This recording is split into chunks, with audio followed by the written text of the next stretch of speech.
You can listen to The Professional Left wherever you get your podcasts, on Netroots Radio, or at our website, proleftpod.com, where you can also contribute to this podcast.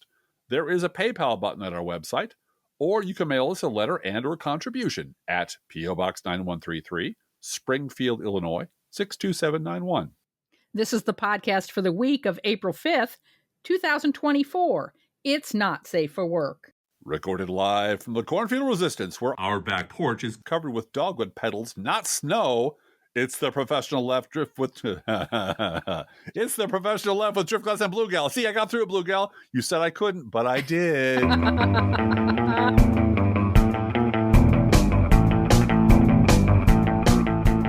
yeah, a lot of people north of us, way north of us in northern Illinois, got a little bit of snow this week. You mean like Peoria?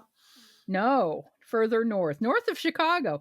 There are parts of Illinois that are north of Chicago that are not Wisconsin. It's just Wisconsin. It's Chicago, Wisconsin, and then Russia, I think. I'm not sure how geography works. So yeah. So they got a little bit of snow. And that's the Midwest for you. That's what happens. You know. But speaking of snow jobs, Driftglass. Yes. Snow jobs, right? Snow jobs we're talking about. Snow jobs.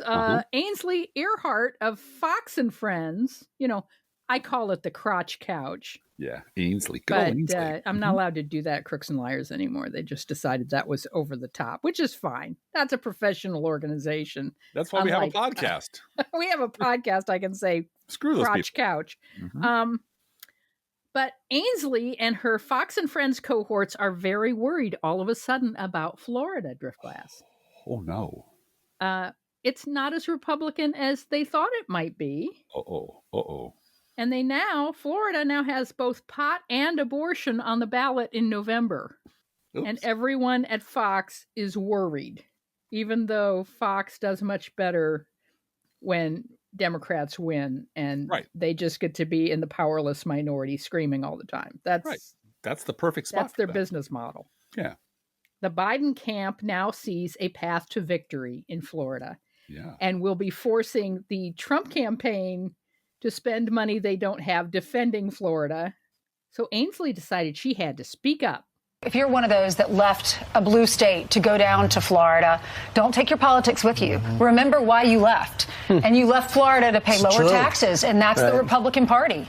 So I'm wondering about all the Trumpers who retired to Florida and moved to the villages and so forth. Do they have to leave their politics behind as well? No, because that's just normal politics. That's just normal. They don't recognize the water in which they swim, like a little fish. No, they don't. They don't. That's and just Ainsley, normal. at least at one time, I don't know what's happening now, but at one time, she was dating Sean Hannity, who moved to Florida and records his show from Florida. And resident airs Sean from Hannity. Florida. Yeah. And does 2 shows on Thursday, so he has a long weekend. So his news program on Friday night, he records that on Thursday. Oh, well, hey, can we talk a minute about cable news generally? Sure. And let's just warn everybody, this is not going to be a third show on Ronna McDaniel. But we do want to preface what we have to say with some stuff about NBC, MSNBC, right? Oh, see, because I got like 20 pages on Ronna right here. And I thought, dang it. I picked up the wrong script. I've got a shredder in my office. Excuse me. Let's get that intern in here to give me the right script. Oh, intern. I want a latte and the correct script. This one's wrong. Thank you. I'll just wait. I'll wait. No. Because of all the things we have said, you and I, about MSNBC over the many, many years of this podcast, one thing remains absolutely constant. There is absolutely no fucking shortage of current or former or recently former Republicans on that very small, very leaky lifeboat they're running over there. They got Republicans, if you watch it for any length of time, they got them coming and going and waiting in the green room or in the comfort of their camera-ready living room, just waiting for their turn to tell us how they should be running the Democratic Party. And given all the recent layoffs at NBC, you might have thought, well, even though they have no ethical qualms about colonizing their network with Republicans, they've obviously reached some kind of financial boundary. And we heard this from a couple of NBC contributors that we'd love to have you on full time, but we can't afford it. Yeah, over at News Nation, there's a bunch of, or the few MSNBC former contributors who were told, we got no money. We can't pay you anything. So we're real sorry about that. We're real sorry. Yeah. So we thought there might be some financial boundary on the Republican shopping spree. And now there's just no more money in the put more Republicans on the air jar. But you'd have been wrong about that. They ransacked the sofa cushions in Cesar Conde's office and Miami condo, apparently. And what'd you know? They found they had just enough Skrilla to wedge one more GOP douchebag into their lineup. Mm-hmm. Ronna McDaniel. Oh, I've heard of her. Yeah, but for reasons other than financial, she proved to be just one wafer-thin Republican mint too many. And it all went boom. It did. It went really big, bad boom. However, I like saying wafer thin.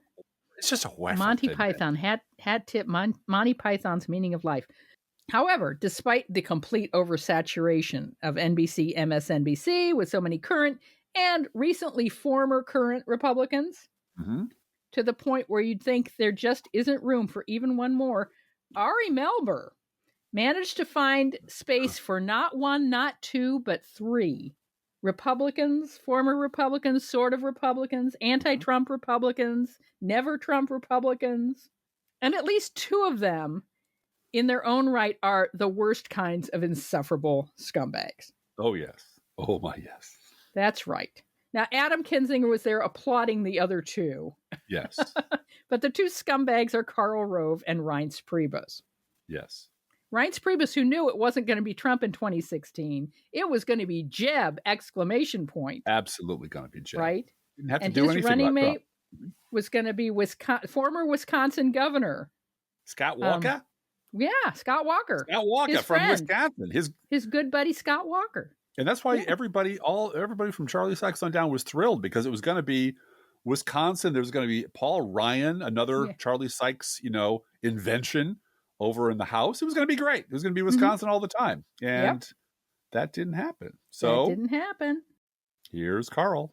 If they were smart, they'd take the January 6th and go hard at it. And they would say, he wants to pardon these people who attacked our Capitol. I worked in that building as a young man. To me, the Congress of the United States is one of the great examples of the strength of our democracy and a jewel of the Constitution. And what those people did when they violently attacked the Capitol in order to stop a constitutionally mandated meeting of the Congress to accept the results of the Electoral College is a stain on our history. And every one of those sons of who did that, we ought to find them, try them, and send them to jail. And one of the critical mistakes made in this campaign is that Donald Trump has now said, I'm going to pardon those people because they're hostages. No, they're not. They're thugs. There were people, some of them had automatic weapons at a hotel in Virginia hoping to be able to be called up. We had people saying, where's Nancy Pelosi? We had people who were, taking desks and sitting at the desk of the Speaker of the House and attempting to, find people in order to bring them to justice and saying yelling at the police, kill them all. And so why Trump has done this is beyond me. If he had said, you know what? I trust our jury system. I trust law enforcement. Anybody who assaulted the Capitol ought to be. He said it once or twice, but now he's appearing in a video with people who assaulted police officers with an intent to take the Capitol by force. So, look, I'm a Republican. I don't want to have a Democrat president. I want to have a Republican president. But we're facing as a country a decision, and everybody gets to make it, as to what kind of leadership we're going to have. And to me, it is a mistake on the part of the Trump campaign to allow the president's impulses to identify himself with the people who assaulted the Capitol rather than people who stand for law and order. Yeah. Now, allow us, as your professional left, to interpret what you just heard. Karl Rove made it clear that he doesn't want a Democratic president or Democrat president. That's just terrible. But that Trump's embrace of the January 6th thugs makes him problematic as well, right? However, being a completely amoral, bottom-feeding creature, Karl Rove frames Trump's depravity as a tactical problem, a campaign problem, not an ethical or moral or existential threat. That this is the fault of his campaign staff, being unable to manage Trump's public behavior better, make him, give him a better face, a better public face, slap some more lipstick on that pig, like Rove did for George W. That Trump would have been smarter if he'd just done this or that, as opposed to being, Donald Trump. Now, next up was Reince Priebus, who appeared to be both drunk and bitter at the same time. This kind of vibe. From hell's heart, I stab at thee. For hate's sake, I spit my last breath at thee. After about 4 shots of vodka. Anyway, here's Priebus. If you think that Trump being found guilty by the Attorney General's investigation in New York is going to sway the independent voters in Wisconsin and Pennsylvania and North Carolina, good luck, because I don't think it is. Most people don't care about any of these issues. I think you want them to. I think you wish they would. This is not the 1990s electorate. This is 2024, where division is profit and unity is a loser. Now, of course, all the stuff about the independent voters of Wisconsin, Pennsylvania, North Carolina, all that, that's all bullshit, because those aren't independent voters. Because for all practical purposes, there are no independent voters. It's just the Tea Party scam all over again. Independent voters are just Republicans who don't want to take any shit for being horrible, horrible human beings. And that reminds me, Driftglass, I got a note from a listener that I want to share this week. Please go ahead. Dear Blue Gal, I'm a writer, and as part of my process, when I go back to edit, I read it out loud 3 or 4 times. That's a very good process, by the way. I cannot, for the life of me, read the sentence, he's an independent, in a normal voice.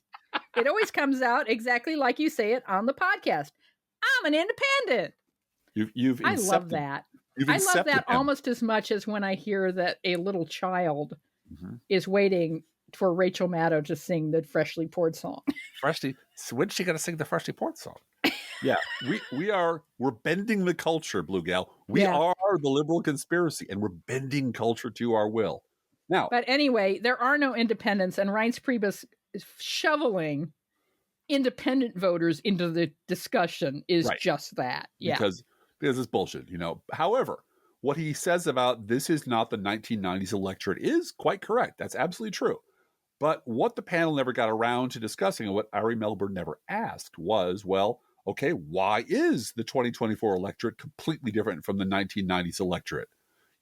What changed? Let's talk about that, because this is a subject that current and recently former Republicans dare not discuss, and TV goofs like Melber will not pursue. But we can. The professional left can, and all we have to do is look at the record. Look at the record of the Republican Party over the last 40 years and answer the question, what happened to the Republican Party over the last 4 decades? Well, Lee Atwater happened. Rush Limbaugh and Hate Radio happened. Yep. Newt Gingrich, Mitch McConnell, Michael Steele, and Fox News happened. And Glenn Beck happened. And the fake Tea Party happened, and George W. Bush happened, and Dick Cheney happened, and Tom DeLay happened. The Federalist Society happened. The whole multi-billion-dollar infrastructure of Citizens United-enabled think tanks and super PACs happened. And so did media spinoffs and book deals, and National Review cruises, and white nationalist evangelicals. All of that happened in 40 years of Republican politics. And every bit of it, all of it, was aided and abetted by a complicit mainstream media that refused to look at it and take it seriously. Yep. You know what else happened? That guy up there on the stage bleating about how awful and uncivil those MAGA thugs are, Karl Rove, he happened. Rove happened. Because the reason those thugs that Rove is so troubled by attacked the Capitol on January 6th is because they believed what a lying Republican scumbag named Donald Trump told them. He told them that Democrats had stolen the election, that the diabolical liberal conspiracy that secretly ruled everything had colluded to rob them of their democracy.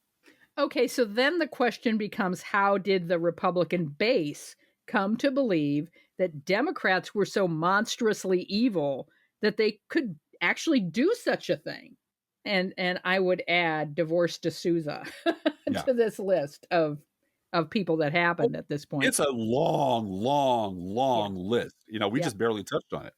And by the way, Steve M. has a very good article this week about the Republican Party standing for nothing but Democrats are evil, vote for us. Yeah, that's it. That's all they have. That's all I've said for years. And that's because that is exactly what Karl Rove told his audience over and over again for decades. This was Rove in 2005. Quote, conservatives saw the savagery of 9/11 in the attacks and prepared for war. Liberals saw the savagery of 9/11 attacks and wanted to prepare indictments and offer therapy and understanding for our attackers, unquote. Yeah, we were America And the hating. fact is, it was a crime that should have been indicted instead of killing 150,000 Iraqi civilians who had nothing to do with anything. anything. At the cost of millions and millions and millions of dollars. Oh, trillions come when the final bill comes due. It'll be trillions. Yep. But we were America hating, terrorist loving filth. We were monstrous. We hated America. We loved terrorists.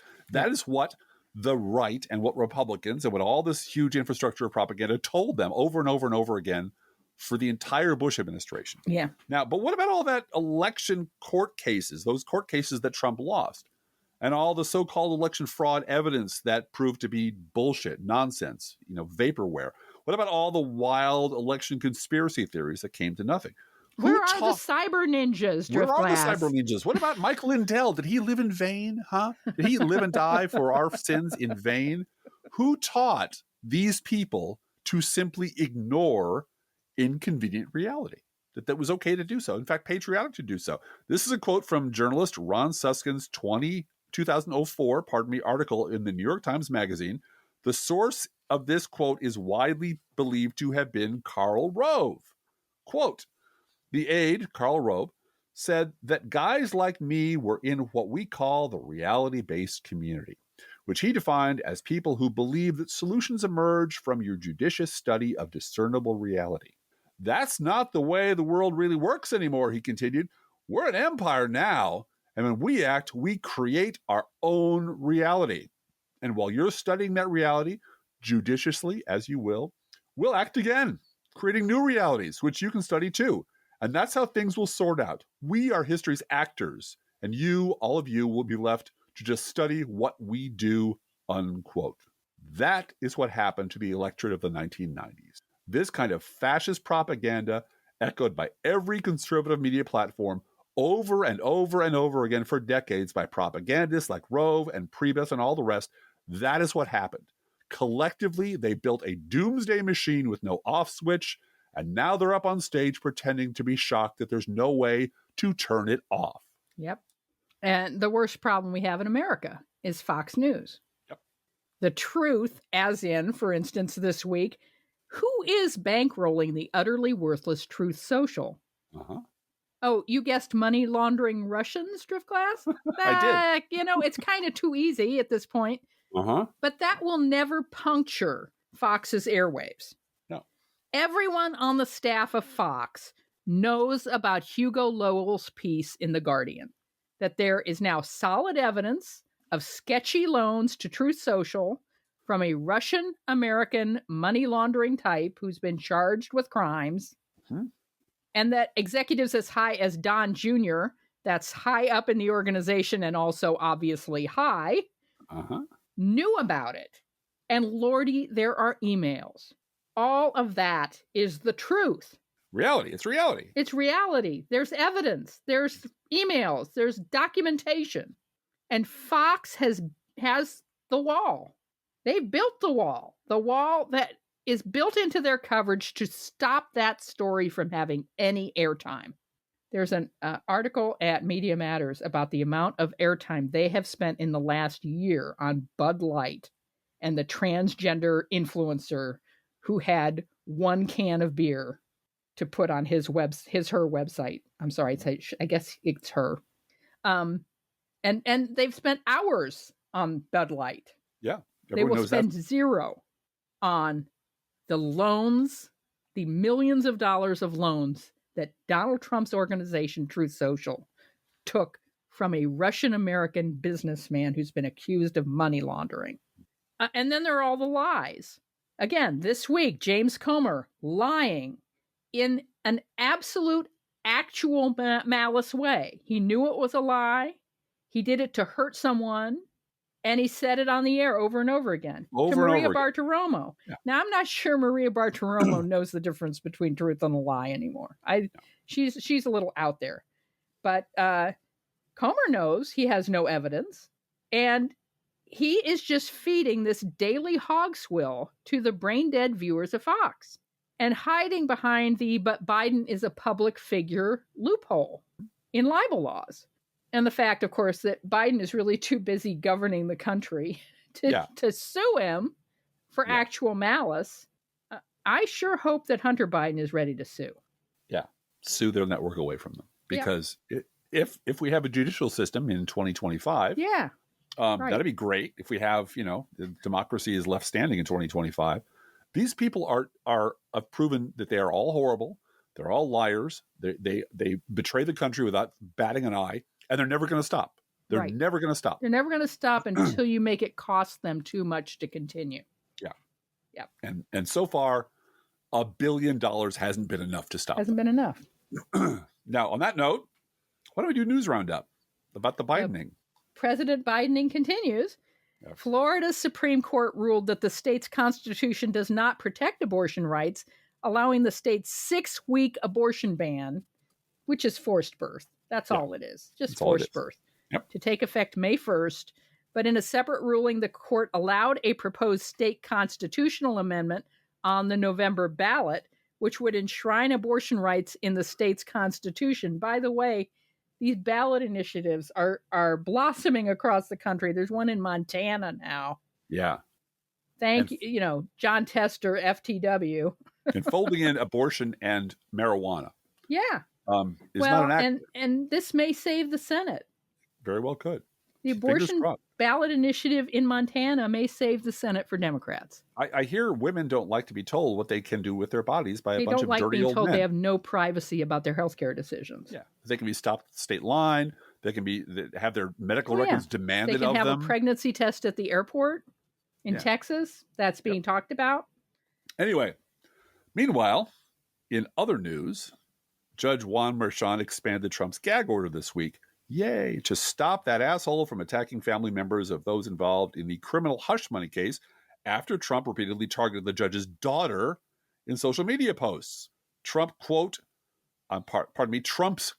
pattern of attacking family members of presiding jurists and attorneys assigned to this case serves no legitimate purpose. It merely injects fear in those assigned or called to participate in the proceedings that not only they, but their family members as well, are fair game for defendants' vitriol. It is no longer just a mere possibility or a reasonable likelihood that there exists a threat to the integrity of the judicial proceedings.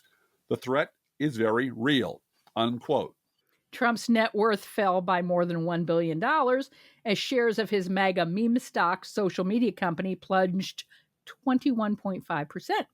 The Trump Media and Technology Group disclosed a $58 million net loss for 2023, while generating total revenues of $4.1 million. That's so less. They made $4.1 million and lost $58 million? Uh-huh. How do you do that?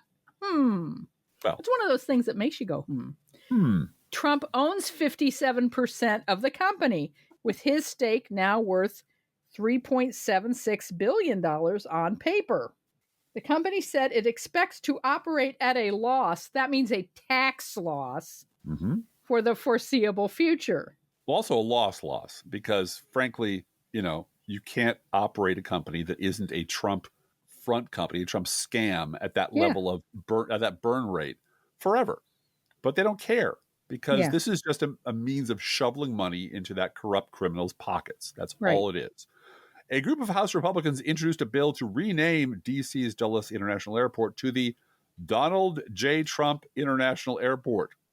Now, this effort has next to no prospects in Congress. That's never going to happen. However, one Democrat said in a statement that, quote, Donald Trump is facing 91 felony counts. If Republicans want to name something after him, I'd suggest they find a federal prison, unquote.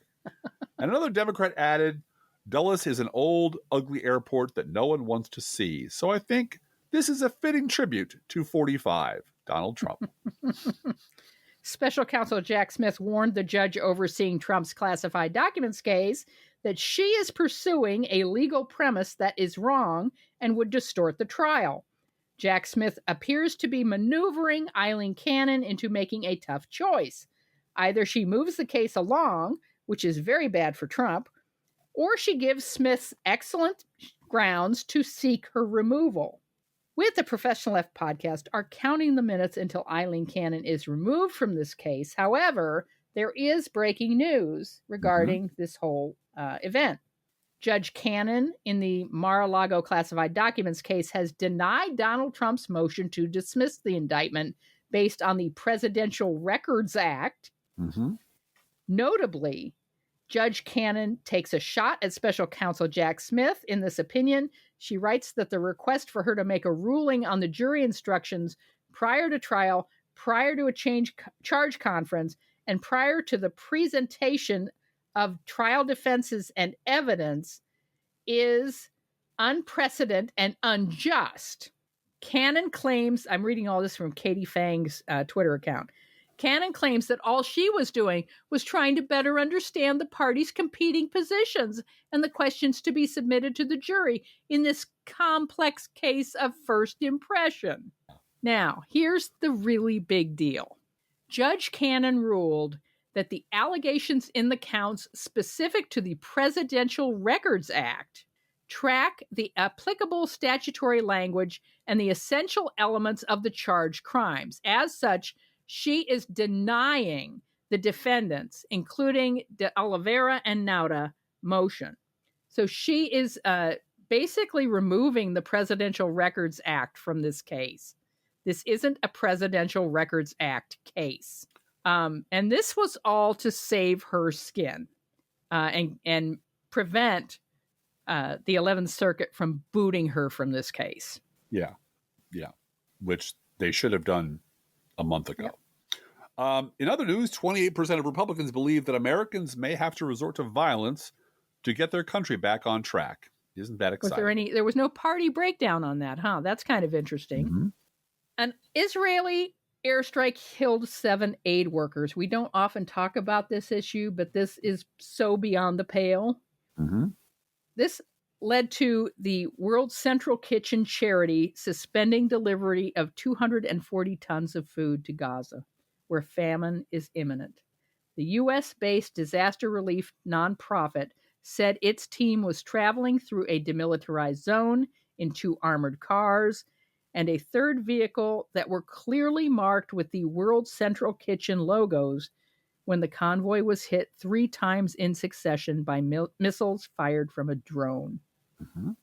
This is what terrorists do.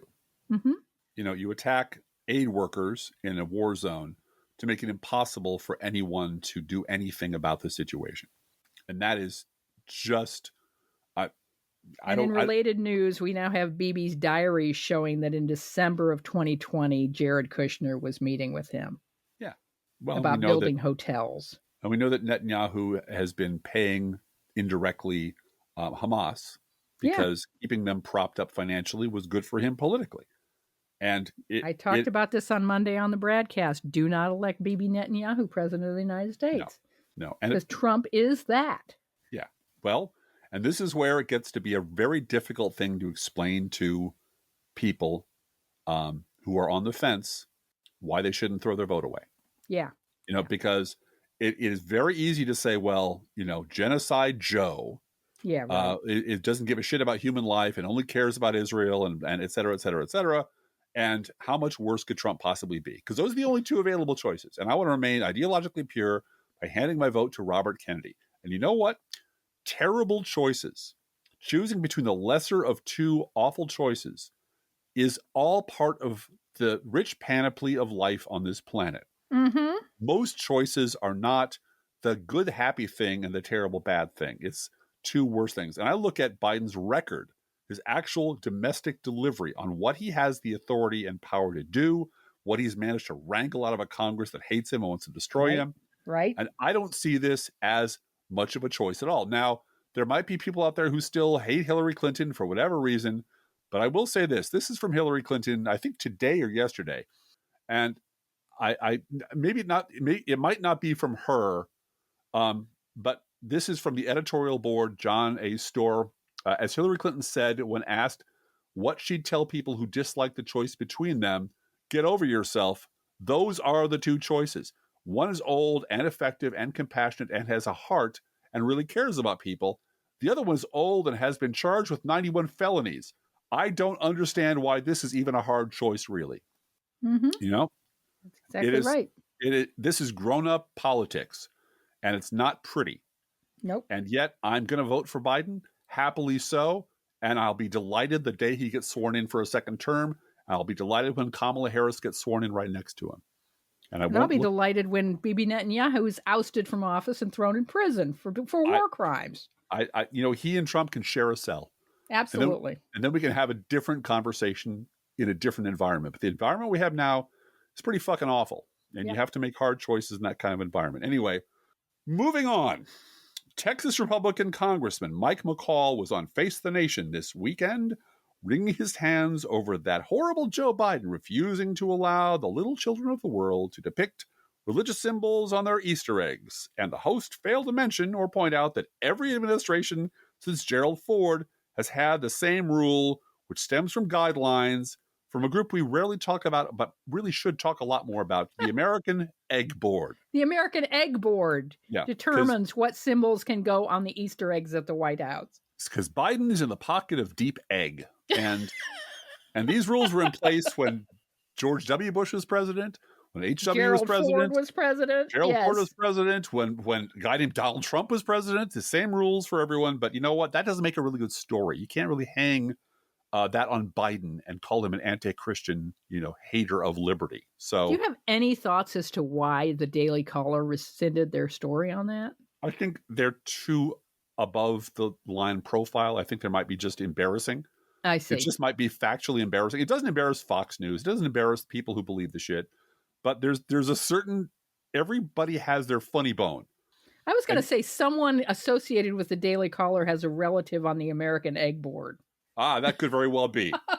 Or someone remembers Gerald Ford, or at least remembers. Or something like that. And it has some sort of personal connection to, oh, no, I categorically know this is untrue. Or looked it up, or clicked on the Google and looked up what the actual guidelines were and why they were there. Yeah. And said, I think we have to retract this. This is kind of... Or you know what? They were afraid that they were being caught by an April Fool's hoax as well. I mean, that's the other part of it. It was the timing. Yeah. Or it could be that, you know what, we'll put this up there and get everybody mad at Joe Biden, and then we'll take it down. And we'll look like real journalists. The damage is done, and we can move on to the next thing. So, anyway. Yeah. Kristen Welker continues making Chuck Todd look good.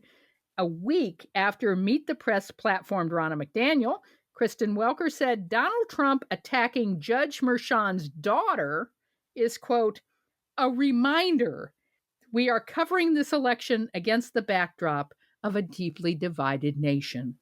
The both-siderism never stops. Never. They can't. At this point, they can't. This is the only product they have left to sell on Meet the Press and the other shows. So that's what they're going to do. They're just going to keep going until they're stopped. Welker also asked GOP Representative Don Bacon, is it time to drop Biden's impeachment? And Bacon's response, there is not a specific crime, and you need that for a high crime or misdemeanor.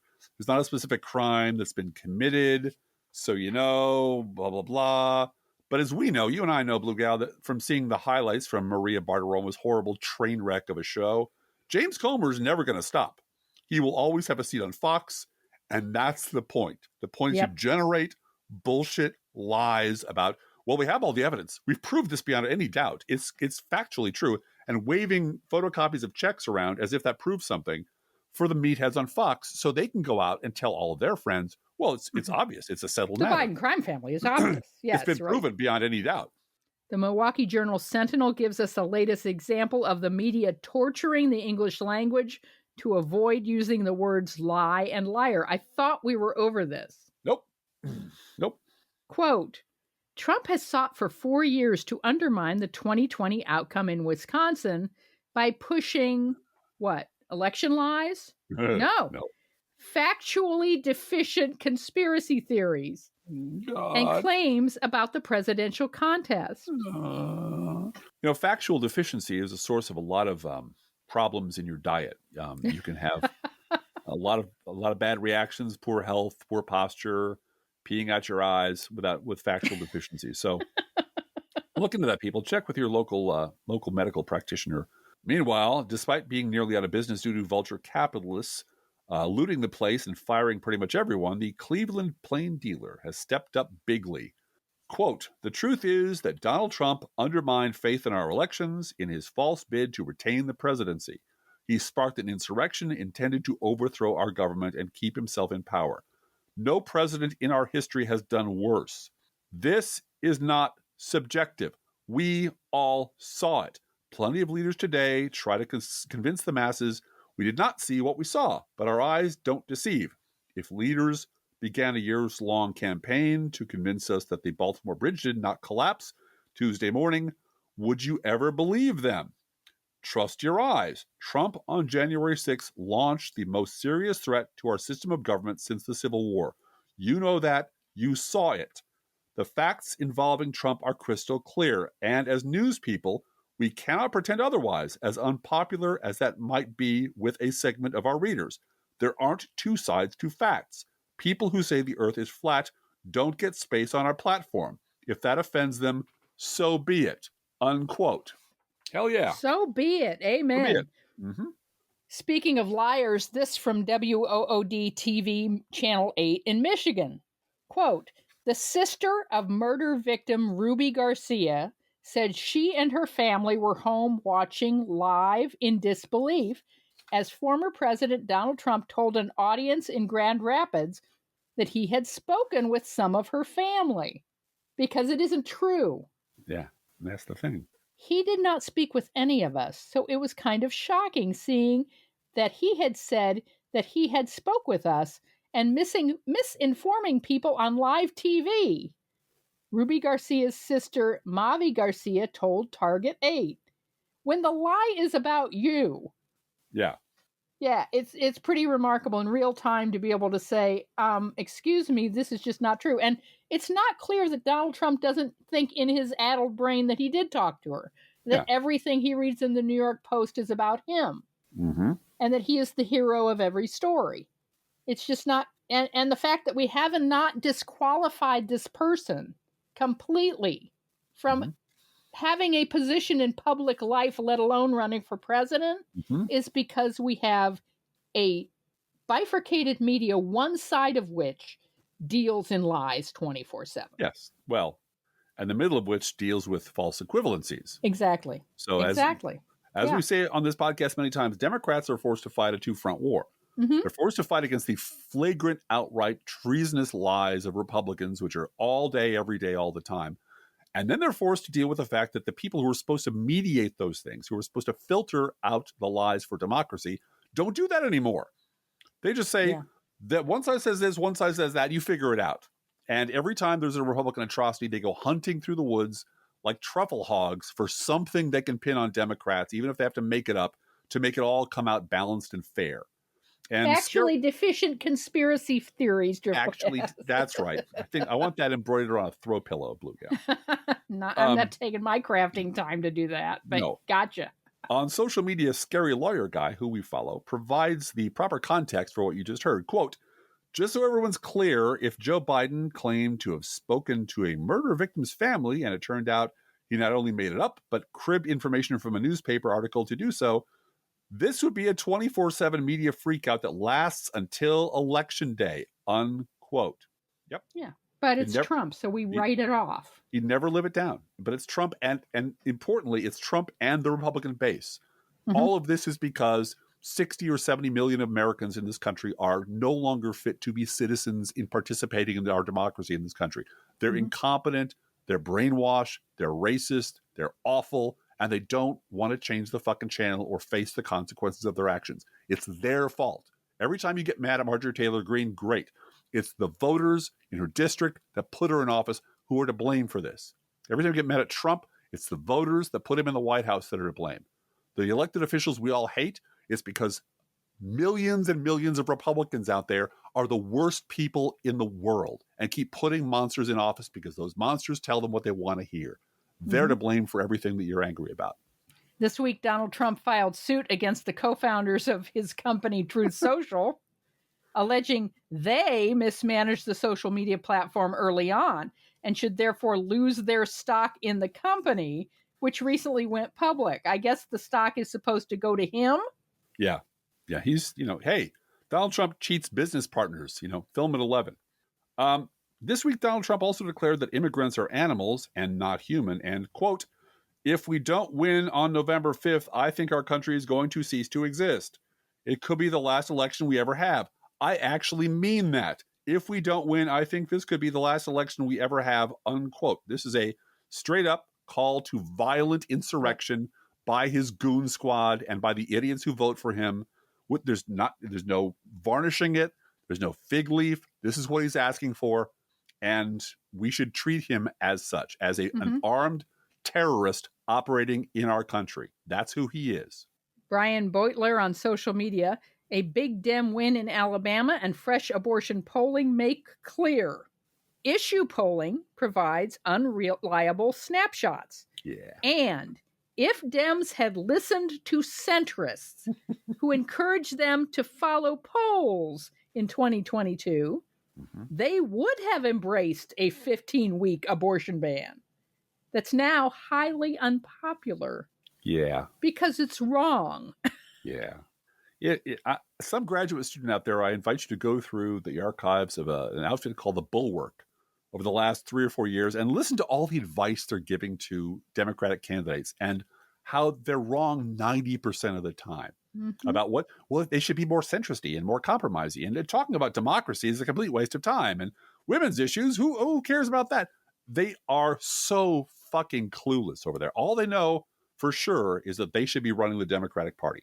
In another win for the good guys, we go to KFOR in Enid, Oklahoma. Quote, Enid voters have elected to remove City Commissioner Judd Blevins from office in a recall election held on Tuesday.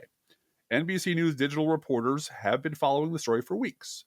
They were back in Enid tonight as the results were tallied. This is part of the statement from Blevins. Quote, it took a coalition of leftists and moderates, an all-out media blitz from local, state, and national news outlets, and scare tactics about the future of Vance Air Force Base, unfounded in any truth or reality, yet shamefully endorsed by the establishment, to remove a true conservative from office. So be it. This was a trial not just for me, but for many in this community, and many have shown who they really serve. I have fought the good fight. I have finished the race. I have kept the faith, unquote, which, of course, being a white nationalist scumbag, is misquoting 2 Timothy from the New Testament, because that's what they do. Now, let's talk about what really happened. Let's go back to the article. Quote, the recall petition was initiated by a local grassroots group, the Enid Social Justice Committee, in response to Blevins' ties to, wait for it, neo-Nazi and white supremacist groups. Blevin was seen marching at the 2017 Unite the Right rally in Charlottesville. Quote, we need someone other than a white supremacist in our city council. This shouldn't be that controversial, said Christy Baldwin, chair of the Enid Social Justice Committee. A council member is supposed to represent everyone who lives in their district, not just the white men in their district. Everybody. That means everybody. It means women, anybody of color. It means LGBTQ plus people, unquote.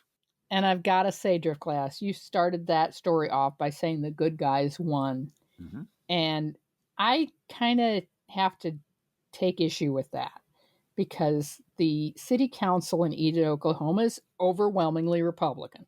Yeah. Oh, no, I agree. But there are women on that council who are lifelong Republican women from back in the Ford administration. Who said, Nixon was an aberration, but we love Ronald Reagan, et cetera, et cetera. And all of a sudden they're waking up to the party that they've been a member of for their whole life.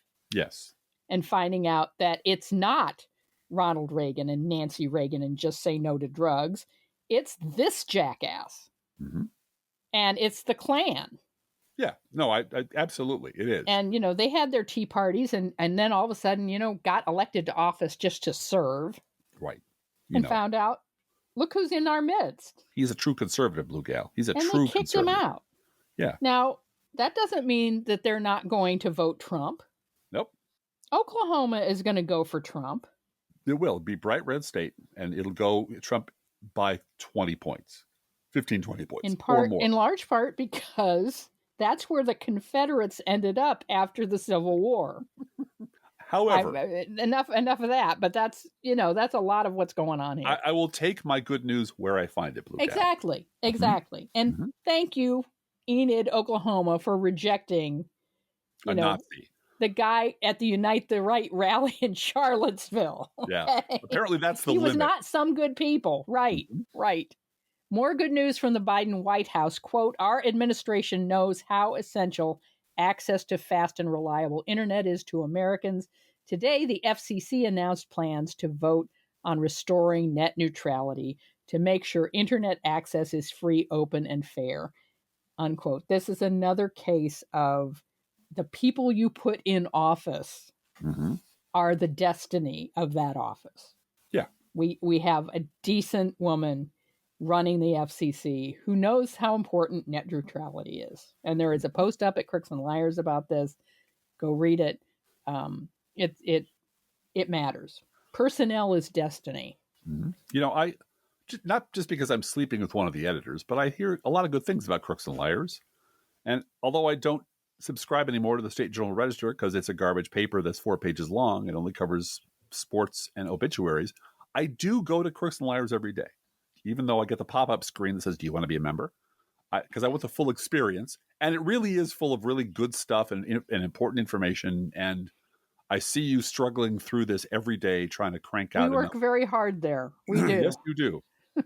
Now, you want to play a little game? Let's play a game of Guess Which Party.